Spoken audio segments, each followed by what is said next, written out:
شادی والی رات کو میرا شوہر ذکر کرنے لگا کہ بیڈ پر بنا سفید چادر بچھائے شادی والی رات نہیں منائے گا۔ اس کو میرے کنوارے پن کا ثبوت چاہیے تھا جو کہ میں پہلے ہی کھو چکی تھی۔ میں نے لاکھ بہانے بنائے لیکن اس نے بیڈ کی چادر بدل کر سفید چادر بچھا دی اور مجھے اپنے قریب کرنے لگا۔ جیسے ہی وہ مل کر فارغ ہوا اور اس کی نظر چادر پر پڑی، اس کے ساتھ ساتھ میری بھی چیخ نکل گئی، کیونکہ چادر پر تو آج میری شادی ہو رہی تھی۔ میں شادی کے لیے بالکل بھی راضی نہیں تھی۔ میں نے اپنے ماں باپ کو صاف منع کر دیا تھا کہ میں نے شادی نہیں کرنی۔ میری شادی نہ کرنے کے پیچھے یہ بڑا راز چھپا ہوا تھا۔ میں نہیں چاہتی تھی میرا یہ راز سب کے سامنے کھل کر آئے۔ میں نے اپنی ماں کے سامنے رو رو کر منتیں کی تھی کہ مہربانی فرما کر میری شادی مت کرو، لیکن انہوں نے میری ایک نہ سنی۔ کہنے لگی، تم ہماری اکلوتی اولاد ہو، شادی کر کے ہم اپنی طرف سے آزاد ہونا چاہتے ہیں، ہمارے بعد تمہارا کیا ہوگا، یہ سوچ کر ہی ہمیں ڈر لگتا ہے۔ شادی ایک ایسا منصوبہ بندھن ہے کہ تم اپنے شوہر کے ساتھ خوشحال زندگی گزارو گی۔ میری ضد کو دیکھتے ہوئے میری ماں نے میرے آگے ہاتھ بھی جوڑ دیے تھے۔ میں اپنی ماں کو روتے ہوئے نہیں دیکھ سکتی تھی، مجبوری میں صحیح لیکن میں اس رشتے کے لیے ہاں کر چکی تھی۔ میں دلہن بنی آج اپنے شوہر کے گھر آئی تھی۔ میری نند نے مجھے کمرے میں بٹھایا اور میں بہت زیادہ ڈری ہوئی تھی۔ مجھ پر اس قدر ڈر تھا کہ میرے دل کی دھڑکنیں تیزی سے چل رہی تھیں، میرا پورا شریر کانپ رہا تھا، میرے ہاتھ ٹھنڈے ہو رہے تھے۔ جیسے جیسے وقت گزر رہا تھا میرا ڈر اور بڑھتا ہی جا رہا تھا کہ کچھ دیر میں میرا شوہر کمرے میں آئے گا، اور یہ سوچ کر ہی میری جان نکل رہی تھی۔ میں ابھی اپنی انہی سوچوں کا تانا بانا بن رہی تھی کہ کمرے کا دروازہ کھلا تھا، سامنے میرا شوہر عفنان کھڑا تھا۔ اسے دیکھ کر تو جیسے مجھے لگا میرا اگلا سانس ہی نہیں آئے گا۔ اس نے ایک نظر مجھے دیکھا، پتہ نہیں کیوں اس کے ماتھے پر بل پڑے ہوئے تھے، وہ ابھی تک کمرے کے دروازے پر ہی کھڑا ہوا تھا۔ کمرے کا دروازہ اس نے زور سے بند کیا اور پھر سے باہر چلا گیا۔ میرا دل تو دروازہ بند پر یوں ہوا تھا جیسے سینے میں دل جیسے تھم جائے گا۔ ابھی کچھ ہی دیر ہوئی تھی کہ میرے کمرے کا دروازہ دوبارہ کھلا تو میری جیٹھانی بدحواسی کے عالم میں اندر داخل ہوئی تھی۔ ان کے ہاتھ میں ایک سفید رنگ کی چادر تھی۔ کہنے لگی، ایک تو شادی کے ہنگاموں میں بھول ہی گئی تھی، عفنان نے 2 منٹ کے اندر اندر مجھے مہمانوں کے سامنے ہی بے عزت کر کے رکھ دیا۔ چلو اٹھو ذرا بیڈ کی چادر بدل دوں۔ میں بیڈ سے اتری، انہوں نے چادر اتار کر صوفے پر رکھی اور بیڈ پر سفید رنگ کی چادر بچھا دی۔ یہ دیکھ کر تو جیسے میرا دل کسی نے مٹھی میں دبوچ لیا تھا۔ کہنے لگی، شادی کے ہنگاموں میں انسان کی مت ہی ماری جاتی ہے۔ 2 منٹ کے اندر اندر انہوں نے بیڈ پر سفید رنگ کی چادر بچھا دی تھی۔ کہنے لگی، عفنان اس معاملے میں بڑا ہی وہمی ہے۔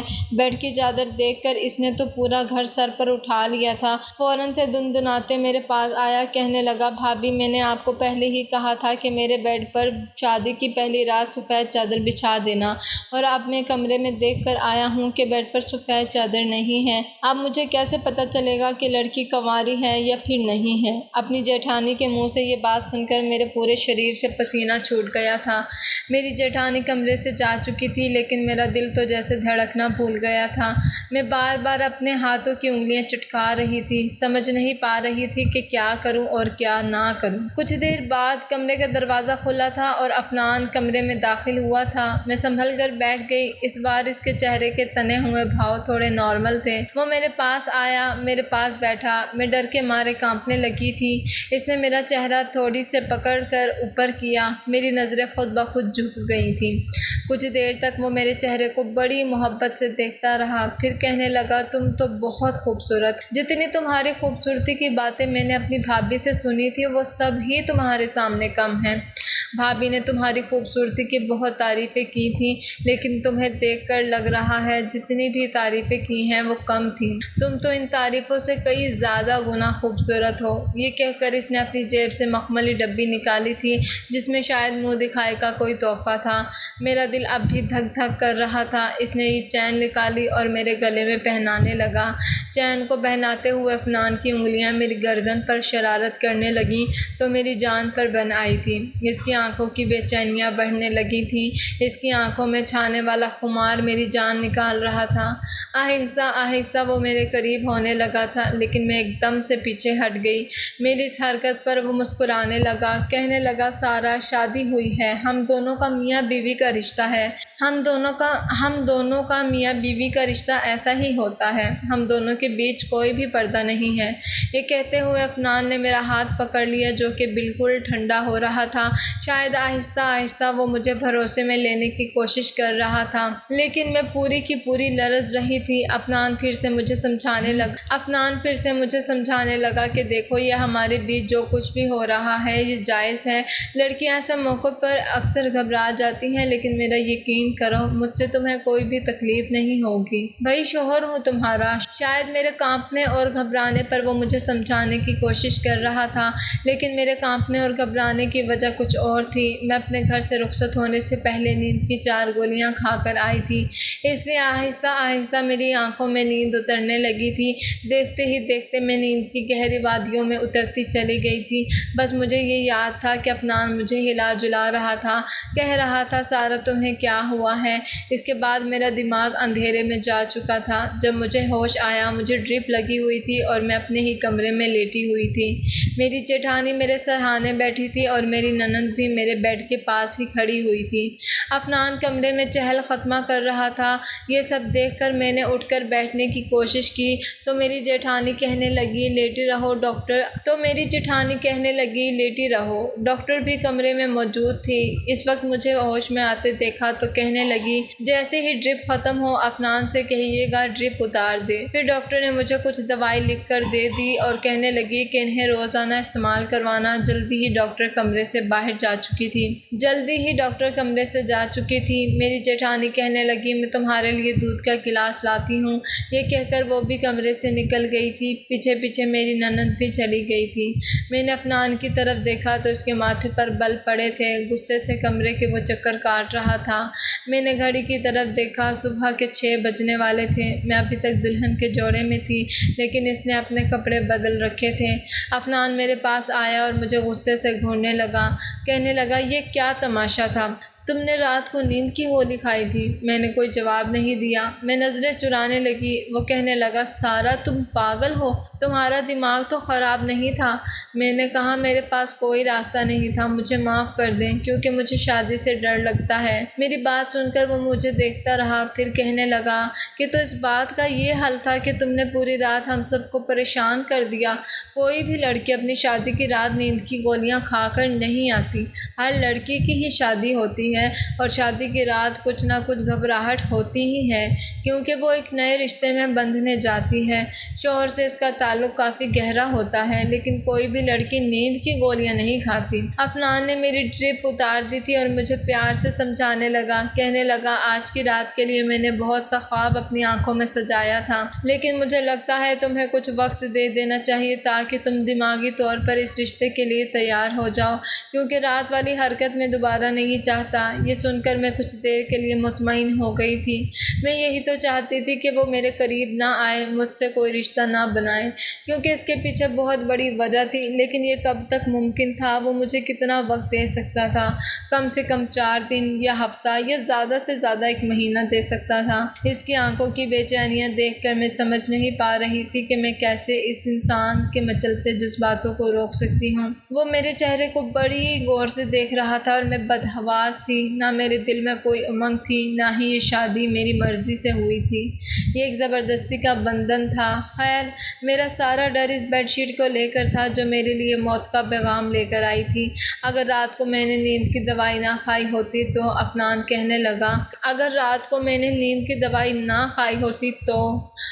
کہنے لگا کتنے خوبصورت اور معصوم ہو تم۔ یہ دیکھ کر میرا دل بے ایمانی کرنے پر مجھے اکسانے لگتا ہے، لیکن خیر تمہارا خیال تو رکھنا ہی پڑے گا کیونکہ یہ میری ذمہ داری ہے۔ یہ کہہ کر وہ وہاں سے اٹھ کر چلا گیا تھا۔ کچھ دیر بعد میری جیٹھانی میرے لیے دودھ کا گلاس لے آئی۔ مجھے دودھ پلا کر انہوں نے مجھے سونے کے لیے کہہ دیا۔ میں دوبارہ سے لیٹ گئی اور سو گئی۔ میرے سسرال میں زیادہ لوگ نہیں تھے۔ میری ایک نند تھی، وہ بھی شادی شدہ تھی۔ میرے جیٹھ اور جیٹھانی تھے، وہ بھی اپنے الگ گھر میں سیٹل تھے، اب بھی صرف شادی کے لیے اس گھر میں آئے ہوئے تھے۔ میری جیٹھانی اور میری نند کا رویہ میرے ساتھ بہت ہی اچھا تھا۔ عفنان نے 2 سے 3 دن مجھے کچھ بھی نہیں کہا تھا، بس مجھے اپنے رشتے کے بارے میں بتاتا رہتا تھا کہ میاں بیوی کا رشتہ ایسا ہی ہوتا ہے۔ ان دنوں میں یہ جان چکی تھی کہ وہ کبھی بھی استعمال کی ہوئی چیز استعمال میں نہیں لاتا، تو کہتا مجھے نفرت ہے ایسی چیزوں سے جو کسی اور کی استعمال کی گئی ہو۔ کھانے کے بیچ میرے جیٹھ نے عفنان کے گلاس سے پانی پی لیا اور وہی گلاس میرے جیٹھ نے عفنان کے سامنے دوبارہ رکھ دیا، لیکن میں نے دیکھا کہ عفنان نے دوسرا گلاس اٹھایا اور اس میں پانی پیا تھا۔ یہاں تک کہ ایک بار میں نے اس کا تولیہ استعمال کر لیا تو وہ مجھ پر ہی غصہ ہونے لگا، کہنے لگا کہ کوئی میری چیزوں کو استعمال کرے تو مجھے بہت غصہ آتا ہے، مجھے استعمال کی ہوئی چیزیں بالکل بھی پسند نہیں ہیں، پلیز میری چیزوں کو استعمال مت کیا کرو۔ جیسے جیسے وقت گزر رہا تھا میرا دل تھا جیسے تھم رہا تھا، کیونکہ جس حقیقت کو میں اپنے ساتھ لائی تھی وہ اتنی بھیانک تھی کہ کوئی بھی مرد اسے برداشت نہیں کر سکتا تھا، اور عفنان کی عادت جس طرح کی تھی میرا دل اس وقت یہی سوچ کر کانپنے لگتا تھا کہ جب وہ مجھ سے دوبارہ اپنے رشتے کے حق کو وصول کرے گا تو اس وقت میں کیا کروں گی، اس وقت میں کہاں سے اپنا آپ بچاؤ کروں گی، یہی سوچ کر میرا دل دہلنے لگتا تھا۔ میری شادی کو 8 دن گزرے تو میں نے گھر کا کام بھی کرنا شروع کر دیا، کھانا بھی بنانے لگی۔ اب تو میری جیٹھانی بھی اپنے گھر جا چکی تھی۔ شام کو جب عفنان اپنے آفس سے واپس آیا تو کھانے کے بیچ مجھے ہی دیکھ رہا تھا۔ کھانے کے بعد میں کچن میں جا کر برتن دھونے لگی، وہ میرے پیچھے ہی آ گیا، کہنے لگا بہت ظالم ہو، 10 دن گزر گئے ہیں ہماری شادی کو لیکن تمہیں میرا بالکل بھی خیال نہیں ہے کہ میں تمہارے بنا کیسے رہتا ہوں۔ وہ میرے پاس آ گیا، میرے ہاتھ میں پکڑے برتن اس نے سنک میں رکھ دیے اور کہا چھوڑو یہ سب اور میرے ساتھ کمرے میں چلو۔ وہ میرا ہاتھ تھامے مجھے کمرے تک لے جانے لگا۔ کمرے کا دروازہ بند کر کے اس نے کنڈی لگا دی اور میں یوں تھی جیسے تھر تھر کانپنے لگی تھی، میری دھڑکن ہی بری طرح سے چل رہی تھی، مجھے گھٹن کا احساس ہو رہا تھا، میری حالت آہستہ آہستہ خراب ہونے لگی تھی۔ میرے ڈر کو دیکھ کر اس نے مجھے بیڈ پر بٹھایا اور کہنے لگا آخر تمہیں مسئلہ کیا ہے؟ کوئی بھی لڑکی ایسا نہیں کرتی جیسا تم کر رہی ہو، ویسے تو تم ٹھیک ٹھاک رہتی ہو، بھابھی کے سامنے بھی اچھی بھلی باتیں کرتی تھی، گھر کے کام بھی کر رہی ہو، سب کچھ کر رہی ہو، لیکن تمہیں میرا احساس نہیں ہے۔ جب بھی میں تمہارے قریب آنے کی کوشش کرتا ہوں تم بری طرح سے کانپنے لگتی ہو، ایسا کب تک چل سکتا ہے؟ میں نے کہا مجھے ڈر لگتا ہے۔ کہنے لگا میں کس لیے ہوں، تمہارا سارا ڈر ختم کر دوں گا، تمہیں ذرا بھی تکلیف نہیں ہونے دوں گا۔ یہ کہہ کر اس نے میرے چہرے پر آئی لٹ اپنی انگلیوں سے پیچھے کی تھی، پھر آہستہ آہستہ اپنے ہاتھوں سے میرے چہرے کو چھونے لگا، لیکن میں نے فوراً سے منع کر دیا، لیکن اس بار میں نے اس کا ہاتھ پیچھے کرنا چاہا، اپنے دوسرے ہاتھ میں لے کر روکا تھا۔ کہنے لگا آج نہیں، آج تم مجھے نہیں روکو گی، آج اگر مجھے زبردستی بھی کرنی پڑی تو میں اس سے بھی پیچھے نہیں ہٹوں گا، بہت تڑپا لیا تم نے مجھے، تمہارے ڈر کو میں اپنی محبت سے دور کر دوں گا۔ یہ کہہ کر اس نے میرے بال کھول دیے اور میری حالت یہ تھی کہ میں نے اپنے آنسو بڑی مشکل سے روکے ہوئے تھے۔ اس سے پہلے کہ وہ میرے قریب آتا میں نے اپنا ہاتھ اس کے سینے پر رکھ کر اسے روکا تھا۔ میں نے کہا عفنان پلیز مجھے تھوڑا سا وقت اور دے دے۔ کہنے لگا نہیں بالکل بھی نہیں۔ اس کی شرارتیں آہستہ آہستہ بڑھتی چلی جا رہی تھیں، اس کی گرم گرم سانسیں میری گردن پر پڑنے لگی تھیں اور ایک دم ہی میں نے اسے پیچھے کیا تھا۔ میں نے کہا عفنان مجھے گھٹن ہو رہی ہے، ایسا لگتا ہے مجھے کچھ ہو جائے گا۔ میری بات سن کر کہنے لگا اچھا کیا ہو جائے گا؟ تم بے ہوش ہو جاؤ گی؟ ٹھیک ہے ہو جاؤ بے ہوش، لیکن ہوش میں آنے کے بعد بھی میں تمہارے ساتھ وہ سب کچھ کروں گا جس کا حق رکھتا ہوں۔ میں رونے لگی، اس وقت اس سے دور کرنے لگی، میری حالت اور بھی زیادہ بگڑنے لگی تھی، لیکن وہ مجھے چھوڑنے کو تیار نہ تھا اور وہ میرے بے حد قریب ہو چکا تھا، مجھے اپنی باہوں میں سمیٹ چکا تھا، میں اب کچھ بھی نہیں کر سکتی تھی۔ میں نے خود کو اس کے حوالے کر دیا، لیکن ایک دم ہی جیسے ہی سب کچھ یاد آیا وہ فوراً سے مجھ سے پیچھے ہٹنے لگا، وہ سفید چادر تو بچھانا ہی بھول گیا۔ یہی چادر میرے لیے موت کا اشارہ تھی۔ اس سے پہلے کہ وہ میرے پاس سے جاتا میں نے اس کا ہاتھ پکڑ لیا، میں نے کہا پلیز مجھے چھوڑ کر مت جاؤ، مجھے ڈر لگتا ہے۔ میری بات پر وہ حیرت سے مجھے دیکھنے لگا، کہنے لگا کیا چیز ہو تم بھی، میرے پاس آنے سے بھی ڈر لگتا ہے، میرے دور جانے سے بھی ڈر لگتا ہے، ابھی 1 منٹ رکو میں ابھی آتا ہوں، ایک بار سفید چادر لے آؤں۔ یہ کہہ کر اس نے میرا ہاتھ اپنے بازو سے جدا کیا اور کھڑا ہو گیا، الماری میں سفید چادر ڈھونڈنے لگا، لیکن وہ چادر تو میں پہلے ہی چھپا چکی تھی۔ کافی دیر تک وہ سفید چادر کو ڈھونڈتا رہا، لیکن جب نہیں ملی تو اس نے ٹھنڈی آہ بھری اور الماری بند کر دی اور واپس آ کر لیٹ گیا۔ کہنے لگا سفید چادر نے تو آج آج تمہاری جان بچا دی ہے۔ پتہ نہیں بھابھی نے وہ چادر کہاں رکھ دی ہے۔ یہ سن کر میں چپ ہو گئی، پھر کہنے لگا، سارا تم میری عادت کو اتنے دنوں میں اچھی طرح سمجھ گئی ہوگی۔ مجھے یہ کہنا اچھا تو نہیں لگ رہا، لیکن پھر بھی جیسا کہ آج کل کا ماحول ہے، احتیاط ضروری ہے۔ میں نہیں چاہتا مجھے ایسی لڑکی ملے جو پہلے سے ہی اپنی عزت گنوا کر آئی ہو۔ یہ کہہ کر اس نے اپنے سائیڈ کا لیمپ بند کر دیا اور سونے کے لیے لیٹ گیا، لیکن میری نیند تو جیسے میری آنکھوں سے غائب ہو چکی تھی۔ میں نے بہت کوشش کی کہ میں سو جاؤں، لیکن مجھے نیند نہیں آئی تھی۔ اب مجھ سے کہنے لگا کہ اس کا ایک دوست ہے جو باہر ملک گیا تھا، ابھی واپس آیا ہے اور اسے پتہ چلا کہ میری شادی ہو گئی ہے، اس لیے کہنے لگا کہ اپنی شادی کی پارٹی دو۔ یہ کہہ کر عفنان مسکرانے لگا، کہنے لگا، میں نے اسے چائے پر بلایا ہے، تم چائے کا اچھا خاصا انتظام کر لینا۔ میں نے کہا، جی ٹھیک ہے۔ میں نے چائے کا اچھا خاصا انتظام کر لیا تھا۔ شام تک عفنان کا دوست بھی آ گیا تھا۔ میں نے کچن میں سب کچھ تیار کر رکھا تھا۔ عفنان کچن میں آیا، چائے لے کر اپنے دوست کے سامنے رکھ دی، لیکن وہ تو مجھے بھی بلانے لگا، کہنے لگا، میرا دوست تم سے ملنا چاہتا ہے۔ میں نے کہا، میں کیوں کسی اجنبی سے ملوں، وہ آپ کا دوست ہے۔ وہ کہنے لگا کہ وہ میرا دوست ہے اور بہت ہی اچھا دوست ہے، اس لیے تمہیں اسے اجنبی کہنے کی کوئی ضرورت نہیں ہے، بہت ہی اچھا شریف لڑکا ہے۔ اس نے میرا ہاتھ پکڑا اور مجھے ڈرائنگ روم میں لے جانے لگا، لیکن ڈرائنگ روم میں جانے سے پہلے ہی اس کے دوست پر میری نظر پڑ گئی تھی اور میرے ہوش اڑ گئے تھے۔ ایسا لگا کہ جیسے زمین آسمان میری آنکھوں کے سامنے گھوم گئے تھے، میری آنکھوں کے نیچے اندھیرا چھا گیا تھا۔ میں وہیں کی وہیں بیٹھ گئی۔ عفنان کہنے لگا، سارا کیا ہوا ہے تمہیں؟ چلو میرے دوست سے ایک ہی ملاقات کر لو، وہ تمہیں دیکھنا چاہتا ہے۔ میں نے کہا، عفنان پتہ نہیں کیوں میرا سر چکرا رہا ہے، میں کچھ دیر اپنے کمرے میں آرام کرنا چاہتی ہوں۔ میری حالت کو دیکھتے ہوئے عفنان نے مجھے کچھ اور نہیں کہا اور خود ہی اپنے دوست کے پاس چلا گیا، اور میں کمرے میں چلی آئی۔ میرے ڈر کی اصلی وجہ وہی تو انسان تھا جو ابھی ابھی عفنان کا دوست بنا ڈرائنگ روم میں بیٹھا تھا۔ میں اٹھ کر رونے لگی۔ یہی کڑوی حقیقت تھی جسے میں بھول جانا چاہتی تھی، لیکن قسمت کو کچھ اور ہی منظور تھا۔ روحان سے میری پہلی ملاقات ایک اسٹور پر ہوئی تھی۔ ہم دونوں ہی نیو کارڈ لینا چاہتے تھے، ہم دونوں ہی نیو ایئر کا کارڈ لینا چاہتے تھے، اور اتفاق ایسا تھا کہ وہ کارڈ بس ایک ہی تھا جس پر ہماری بحث ہوئی تھی۔ اتفاق سے وہ کارڈ ایسا تھا کہ ہم دونوں کو وہی کارڈ پسند آیا تھا۔ سیم ایسا ہی کارڈ دوسرے اسٹور پر نہیں تھا۔ ہم دونوں اسی کارڈ کو لے کر بحث کرنے لگے تھے، لیکن تھوڑی دیر کے بعد روحان نے وہ کارڈ دے دیا تھا، لیکن اس کارڈ پر اس نے اپنا نام اور نمبر بھی لکھ دیا تھا۔ جب میں نے گھر آ کر دیکھا تو اس کا نام اور فون نمبر لکھا ہوا تھا۔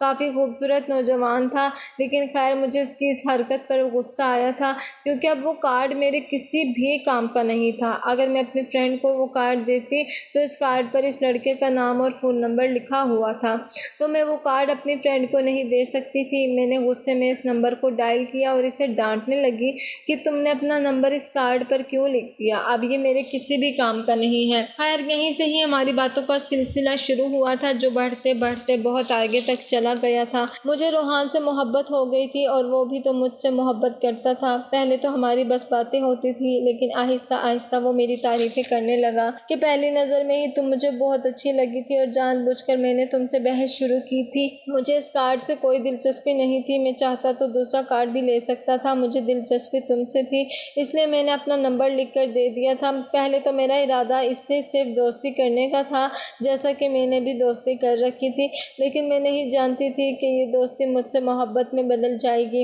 اور وہ مجھے بہت پیارا ہو جائے گا۔ 6 مہینے میں ہی ہمارا یہ حال تھا کہ ہم ایک دوسرے کے بغیر رہ نہیں سکتے تھے۔ ہمارے بیچ اب کسی بھی بات کا کوئی پردہ نہیں رہا تھا، ہم ایک دوسرے سے ہر طرح کی باتیں کرنے لگے تھے، وہ باتیں بھی جو ہمیں نہیں کرنی چاہیے تھی۔ شیطان جب انسان پر حاوی ہوتا ہے تو اس کی عقل ختم ہو جاتی ہے، ہمارے ساتھ بھی ایسا ہی ہوا تھا۔ آہستہ آہستہ میں بہکنے لگی تھی، اپنی راہ سے بھٹکنے لگی تھی۔ شاید یہ عمر ہی کچھ ایسی جذباتی عمر تھی۔ اس وقت میں انٹر کلاس میں تھی اور میری عمر اس وقت 17 سال تھی۔ یہ ایسی نازک عمر ہوتی ہے کہ لڑکیاں بہت جلدی اپنی راہ سے بھٹک جاتی ہیں۔ ایک بار مجھے روحان نے ملنے کے لیے باہر بلایا تھا۔ اس وقت میں انٹر کلاس میں تھی اور میری عمر اس وقت 17 سال تھی۔ یہ ایسی نازک عمر ہوتی ہے کہ لڑکیاں بہت جلدی اپنی راہ سے بھٹک جاتی ہیں۔ ایک بار مجھے روحان نے ملنے کے لیے باہر بلایا تھا۔ میرا اپنا خود یہ حال تھا کہ اب باتوں سے من نہیں بھرتا تھا۔ میں نے سوچا کہ ایک ملاقات کر لینی ہے اور میں اس سے ملنے کے لیے چلی گئی تھی۔ ایک دوسرے کو دیکھ کر ہمارے جذبات ابھرنے لگے تھے۔ میں بے قابو ہونے لگی تھی۔ ملاقاتوں کا سلسلہ جاری ہو گیا تھا اور ایک بار وہ سب کچھ ہو گیا جو نہیں ہونا چاہیے تھا۔ میں تو اس دن کالج کے لیے نکلی تھی، لیکن اصل مقصد تو روحان سے ملاقات کرنا تھا۔ پہلی ملاقات میں ہم کیفے میں ملے تھے۔ ایک دوسرے کو دیکھ کر ہمارا من نہیں بھرتا تھا۔ ہم ایک دوسرے کے اور بھی قریب ہونا چاہتے تھے۔ میں اس بار روحان سے یہی کہنا چاہتی تھی کہ وہ اپنا رشتہ میرے لیے بھیج دے۔ حالانکہ چاہت تو اس کی بھی یہی تھی۔ وہ مجھے اپنے ایک دوست کے فلیٹ پر لے گیا۔ حالانکہ اکیلے فلیٹ میں مجھے تھوڑی گھبراہٹ ہو رہی تھی، لیکن میری گھبراہٹ کم ہونے لگی تھی۔ روحان مجھے بتانے لگا کہ میں اپنے بڑے بھائی کے پاس امریکہ جا رہا ہوں۔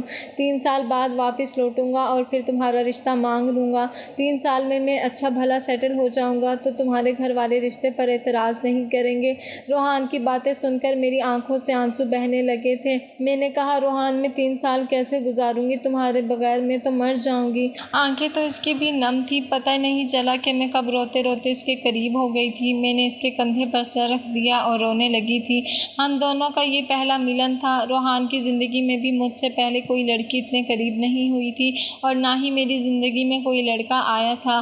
وہ مجھے تسلی دینے لگا، کہنے لگا تم پریشان مت ہو، ابھی میرے پاس نوکری نہیں ہے اور تمہارے ماں باپ بھی بنا نوکری کے مجھے تمہارا رشتہ نہیں دیں گے۔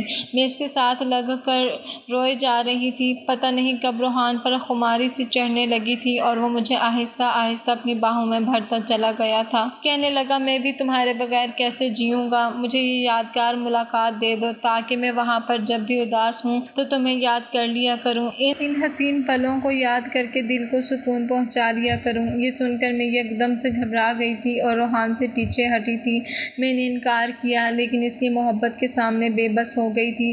میں اسے زیادہ منع نہیں کر پائی۔ آہستہ آہستہ ہم بے حد قریب ہوتے چلے گئے اور مجھے خود بھی اندازہ نہیں ہوا وہ ملاقات میری زندگی بھر کا رعب بن چکی تھی۔ جب جذباتوں کا طوفان ٹھنڈا ہوا تو میں اپنا سب کچھ کھو بیٹھی تھی۔ میں بس روئے جا رہی تھی۔ وہ شرٹ پہنتے ہوئے کہنے لگا، میں تم سے کبھی بھی بے وفائی نہیں کروں گا۔ میں نے کہا، روحان مجھے ڈر لگ رہا ہے، اگر دیر ہو گئی تو میں کیا کروں گی؟ کہنے لگا، تمہیں کچھ نہیں ہوگا، ابھی تم صرف انٹر میں ہو، جب تک تمہاری پڑھائی پوری ہوگی میں واپس آ جاؤں گا، بلکہ اس سے پہلے ہی واپس آ جاؤں گا، بس تم شادی مت کرنا اور میرا انتظار کرنا۔ یہ کہہ کر وہ چلا گیا تھا، لیکن وہ نہیں آیا۔ پہل تو وہ مجھ سے باتیں کیا کرتا تھا، لیکن پھر اس کی کال بھی آنا بند ہو گئی تھی، اس کا فون بھی بند جانے لگا۔ بہت کانٹیکٹ کرنے کی کوشش کی، لیکن اس سے کوئی بھی بات نہیں ہو پا رہی تھی۔ 4 سال تک میں نے اس کا انتظار کیا تھا، لیکن وہ نہیں آیا۔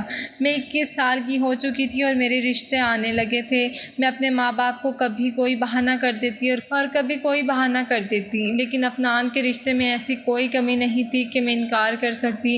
وہ خوبصورت تھا، ہینڈسم لڑکا تھا، اس میں کوئی بھی کمی نہیں تھی۔ پھر میں کیسے انکار کرتی؟ میرے ماں باپ نے میری اس سے شادی کر دی اور میں اس کی بیوی بن کر اس کے گھر آ گئی۔ لیکن جیسے ہی شادی کی پہلی رات سفید چادر بچھائی گئی، میں عجیب گھبراہٹ میں گر گئی تھی، کیونکہ وہ جان جاتا کہ میں پاک نہیں ہوں، اور اب تو روحان سامنے آ کر کھڑا ہو گیا تھا۔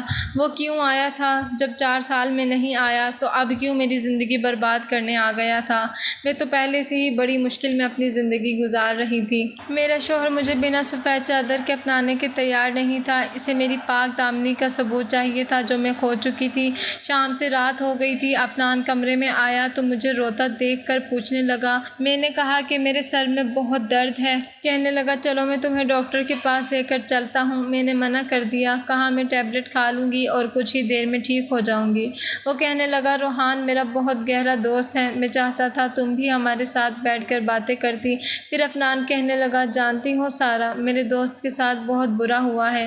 میں نے کہا، کیوں، کیا ہوا؟ کہنے لگا، اسے ایک لڑکی سے محبت ہوئی تھی، لیکن ایک لڑکے نے اسے دھوکہ دے دیا تو وہ اس لڑکی کی خاطر پردیس بھی چلا گیا تھا تاکہ خود کو سیٹل کر سکے اور اس لڑکی سے شادی کر سکے۔ کہنے لگا، اسے ایک لڑکی سے محبت ہوئی تھی، لیکن اس لڑکی نے اسے دھوکہ دے دیا تو وہ اس لڑکی کی خاطر پردیس بھی چلا گیا تھا تاکہ خود کو سیٹل کر سکے اور اس لڑکی سے شادی کر سکے، لیکن اس لڑکی نے اسے دھوکہ دیا۔ وہ جہاں گیا تھا وہاں اس کا ایکسیڈنٹ ہو گیا، اس میں اس کی ایک ٹانگ بھی خراب ہو گئی۔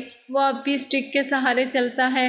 اس ایکسیڈنٹ میں اس کا موبائل بھی کسی نے اٹھا لیا تھا اور اسے واپس نہیں ملا، اس لیے اس لڑکی سے دوبارہ بات نہیں کر پایا۔ جس کمپنی میں سے نوکری ملی تھی انہوں نے ہی اس کا علاج کروایا تھا، لیکن اسے 4 سال کے لیے خرید کر لیا تھا کہ جیسے ہی وہ ٹھیک ہوگا دوبارہ سے نوکری جوائن کرے گا اور 4 سال تک واپس پاکستان نہیں جا سکتا۔ اس لڑکی سے وہ چاہ کر بھی کوئی بات نہیں کر پا رہا کیونکہ اس کا فون نمبر اسی فون میں تھا جو ایکسیڈنٹ کی وجہ سے وہی موقع پر کسی نے اٹھا لیا تھا۔ جب واپس آیا تو اسے پتہ چلا کہ اس لڑکی کی شادی ہو چکی ہے۔ اس لڑکی نے اس کے ساتھ بے وفائی کی، اس کا انتظار تک نہیں کیا، بس یہی بتانے کے لیے آیا تھا۔ پھر کہنے لگا تمہیں پتہ ہے میں شادی کے بعد سفید چادر کیوں بچھانا چاہتا ہوں؟ میں نے پوچھا کیوں؟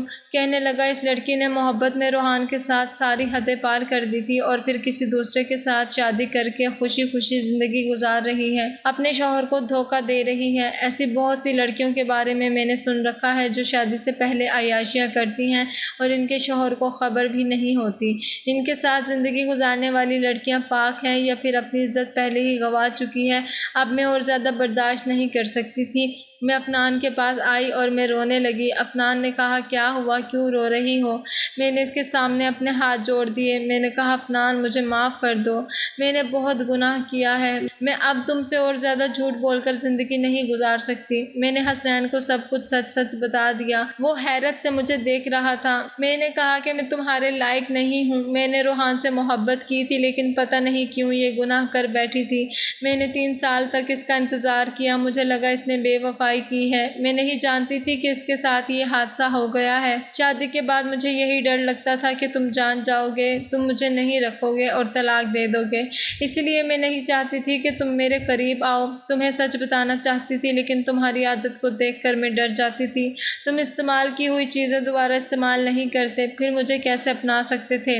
لیکن آج میں نے تم سے اپنی ساری باتیں کہہ دی ہیں، چاہو تو مجھے معاف کر دو، چاہو تو مجھے سزا دے دو۔ میری بات سن کر افنان کی آنکھیں غصے سے لال ہوئی تھیں۔ کہنے لگا کہ یہ کیسی محبت تھی تمہاری جس میں تم نے اپنی عزت گنوا دی؟ پھر کہنے لگا محبت اور عزت ایک ساتھ عورت کو صرف اس کا شوہر دے سکتا ہے، غیر مرد نہیں دے سکتا۔ مجھے اپنے دوست روحان کی یہ بات بری لگی تھی کہ اس نے محبت میں ایک لڑکی کی عزت مانگ لی تھی اور ہمیشہ اس کو اس بات پر میں برا بھلا بھی کہتا رہتا تھا کیونکہ یہ بات بالکل بھی ٹھیک نہیں ہے۔ تم میری محبت بن گئی تھی، شادی ہوتے ہی تمہاری محبت خود بخود میرے دل میں پیدا ہو گئی تھی۔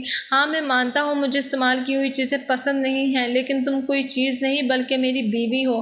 میاں بیوی ایک دوسرے کا لباس ہوتے ہیں اور لباس انسان کے بدن کو چھپا کر رکھتے ہیں، ان کی کمیوں کو عیبوں کو چھپا لیتے ہیں، اس لیے میرا فرض ہے کہ میں تمہارا یہ عیب بھی چھپا لوں۔ یہ کہہ کر اس نے میرا ہاتھ تھاما۔ میں تو پتھر کی بن گئی تھی، میں سوچ بھی نہیں سکتی تھی کہ افنان کا دل اتنا بڑا بھی ہو سکتا ہے۔ بس 1 منٹ لگا تھا، میرے دل میں افنان کی محبت روحان سے بھی کئی گنا بڑھ چکی تھی۔ وہ چاہے جانے کے قابل تھا، وہ مجھے معاف کر چکا تھا۔ اس نے روحان سے دوستی ختم کر دی۔ اس کے بعد روحان کبھی ہمارے گھر نہیں آیا تھا، نہ ہی افنان نے کبھی اس کا ذکر کیا تھا۔ میری شادی کو آج 5 سال ہو چکے ہیں، ہمارے پاس ایک پیارا سا بیٹا بھی ہے۔ افنان نے کبھی مجھے میرے ماضی کے حوالے سے طعنہ نہیں دیا اور میرا تو یہ حال ہے کہ میں افنان کی دیوانی ہو چکی ہوں۔ اس کی زبان سے نکلا ہر لفظ میرے لیے حکم کا ستانہ رکھتا ہے۔ اصل محبت وہی ہے جو اپنے شوہر سے کی جاتی ہے کیونکہ وہ آپ کو محبت کے ساتھ ساتھ عزت بھی دیتا ہے۔ دوسری محبتوں کی طرح محبت کے بدلے عزت نہیں مانگتا۔ خدا کے لیے اپنے شوہر سے محبت کریں، نہ کہ غیر مرد کی 4 محبت کی بھری باتیں سن کر اپنی عزت کو داؤ پر لگائیں۔